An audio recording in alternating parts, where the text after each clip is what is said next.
c'est à plus de 50 ans que je retrouve Magid.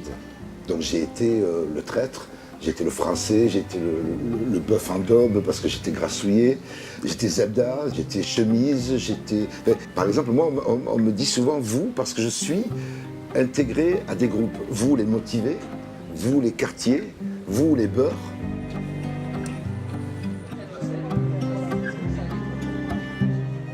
Il y a un moment où je me suis dit, il va falloir aller plus loin, que j'accède au jeu, être interpellé dans mon intimité. Moi, c'est Magid.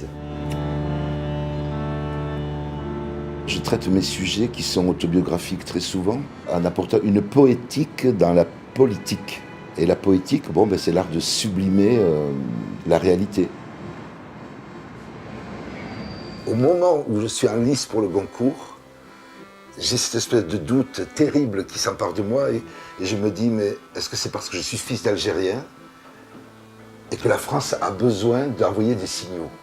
Donc c'est pas tant ta littérature. Et donc dans un achèvement une forme d'accomplissement de l'écriture, entre autres, j'en viens encore à douter et à me dire, est-ce qu'on n'a pas encore pitié de moi? Donc c'est une longue lutte. Ça fait des années, c'est depuis toujours qu'il a envie d'écrire une saga de l'immigration. Ça il y a très longtemps que ça le poursuit, ça. Et là, il s'est dit, où j'écris mon vécu, comment j'ai vécu les choses, dans la cité, ou alors je n'écris rien.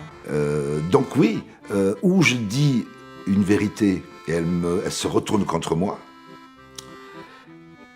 ou je fais comme les autres, il faut pas le dire.